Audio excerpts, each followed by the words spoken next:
பரவாயில்ல இருக்கட்டும். அப்படி பண்ணா என் கை வேற வலிக்கும்.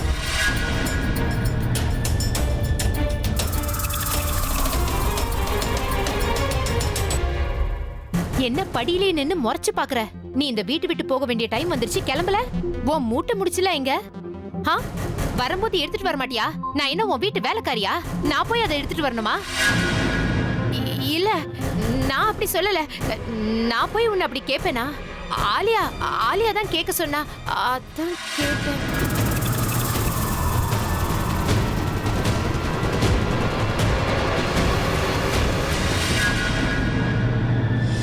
இவ போற ஸ்டைல பார்த்தா வீட்டை விட்டு போற மாதிரி தெரியலையே. அதே நட, அதே திமிரு, எதுவுமே கொஞ்சம் கூட மாறவே இல்லையே. தனு இப்ப பாரு, அவ என் முன்னாடி வந்து நின்னு கதறி அழுது கெஞ்சுவா, ப்ளீஸ் என்னை விட்டுடு, என்னை இந்த வீட்டை விட்டு போக சொல்லாத, நான் எங்க போவேன் என்ன பண்ணுவேன்னு அழுவா. அவளோட டோட்டல் எமோஷனல் டிராமா இப்ப ஸ்டார்ட் ஆக போகுது பாரு. அது தெரிஞ்ச விஷயம் தானே. இருந்தாலும் இவளை நல்லா அவமானப்படுத்தி வீட்டை விட்டு வெளியில அனுப்புறத பாக்கணும் போல இருக்கு. உன்னை செய்ய வேணான்னு யார் தடுத்தா?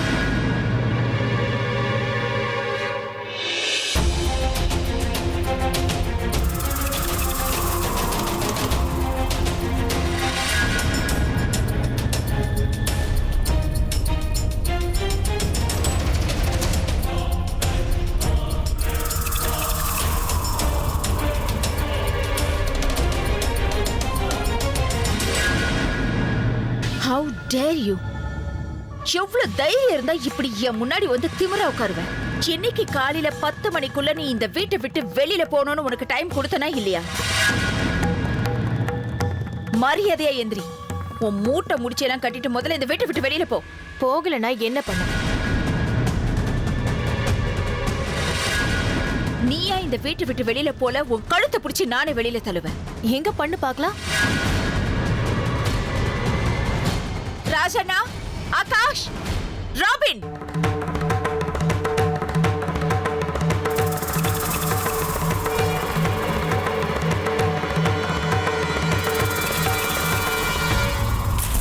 ஆலியா குரல் இது வரைக்கும் கேக்குது. பாட்டிக்கு தெரிஞ்சா பிரச்சனை ஆயிடும். அவங்கள கீழே போக விடாம தடுக்கணும். இங்க நடக்கிறதெல்லாம் பாட்டி பார்த்தாங்கன்னா அவங்களால அதை தாங்கிக்கவே முடியாது. அபி, கீழே என்னப்பா நடந்துகிட்டு இருக்கு? அதெல்லாம் ஒண்ணும் இல்ல பாட்டி, நீங்க எதையும் நினைச்சு டென்ஷன் ஆகாதீங்க. உங்களுக்கு ஏற்கனவே உடம்பு சரியில்லை. உங்களுக்கு மட்டும் ஏதாவது ஆயிடுச்சுன்னா அதை என்னால தாங்கிக்க முடியாது. அப்புறம் வீட்டுல இருக்கிற எல்லாருமே டிஸ்டர்ப் ஆயிடுவாங்க. அதனால நீங்க என் பேச்சை கேளுங்க பாட்டி. நீங்க கீழே எல்லாம் போக வேண்டாம். இப்போ நீங்க ரெஸ்ட் எடுக்க வேண்டியது ரொம்ப முக்கியம். நீங்க என் கூட உள்ள வாங்களேன். ஏன்பா அப்படி எல்லாம் பேசுற? அப்படி என்ன விஷயம்? பாட்டி, ஆலியா பிரக்யாக்கு 24 மணி நேரம் டைம் கொடுத்திருந்தால அது முடிஞ்சு போச்சு. அதான் ஆலியா கீழே சத்தம் போட்டுட்டு இருக்கா. நீ கவலையே படாதப்பா, இந்த பாட்டிக்கு ஒன்னும் ஆகாது. நேத்து கொஞ்சம் கூட எதிர்பார்க்காம திடீர்னு என்னெல்லாமோ நடந்து போச்சு. அதான் என்னால தாங்கிக்கவே முடியல. ஆனா இன்னைக்கு அந்த ஆலியாவை நான் சும்மா விட மாட்டேன். அவ செய்யறது தப்புன்னு நான் அவளுக்கு புரிய வைக்கிறேன். அவ இந்த வீட்டுக்கு முதலாளி ஆனாலும் எனக்கு அவ பேத்தி தானே. என் மனசையும் ஓ மனசையும் அவ எந்த அளவுக்கு காயப்படுத்தி இருக்கா. அதுக்கு அவ தண்டனை அனுபவிச்சே ஆகணும். அதுக்கப்புறம் அவ நம்மளையும் வீட்டை விட்டு அனுப்பினாலும் பரவாயில்ல, நான் விட மாட்டேன். நீ வா, இந்த ஒரு கை பாத்து. பாட்டி, இதுக்கு மேல என்ன சொல்ல போற? சொல்றதுக்கு வேற ஏதாவது பொய் இருந்தா சொல்லிடு. அவதான் ஏமாத்தி எல்லாத்தையும் என்கிட்ட இருந்து பறிச்சிட்டான்னு பார்த்தா நீயும் இப்ப அதே தான் பண்ணிருக்க. ஏன் ஆலியா, ஏன் இப்படி பண்ண? இந்த உலகத்துல பாட்டிக்கு அப்புறம் நான் யார் மேலேயாவது உயிரையே வச்சிருக்கேன்னா அது ஊ மேலதான் உனக்கு தெரியாதா? ஏன் இப்படி பண்ண ஆலியா? உனக்கு காசு பணம் அவ்வளவு முக்கியமா போயிடுச்சு. அதுக்காக நம்ம உறவை கூட மறந்துடுவியா?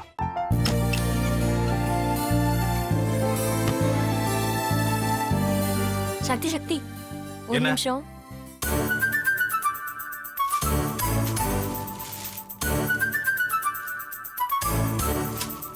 இந்தாங்க. என்ன இது? உங்களுக்கு பிடிச்ச பிராண்ட் செப்பல். இது என்ன நான் தலையில வச்சுட்டு தூங்கணுமா? சரி, அதை விடுங்க. இங்க பாத்தீங்களா, டைம் பீஸ். இதோட அலாரம்க்கு தான் நீங்க டெய்லி எந்திரிக்கணும். அதெல்லாம் என் மொபைல்ல இருக்கு. முத்து, முத்து, என்னடி இவன் முத்துன்னு ஒருத்திய உருவாக்கி விட்டான். செல்வியை மறப்பான்னு பார்த்தா எப்ப பார்த்தாலும் முத்து முத்துன்னு கூப்பிட்டு இருக்கான். முத்துவ கூப்பிட மட்டுமா செய்யறான், முத்துவ வச்சு என்னென்னமோ செய்யறான். நாம தான் இழிச்ச வாய் மாதிரி வேடிக்கை பார்த்துட்டு இருக்கோம். என்ன முறைச்சு என்ன பிரயோஜனமாயா? உனக்கு வேற குரல் போயிடுச்சு. அடுத்து அவ செல்விய கூப்பிட்டானா என்ன பண்ண போற?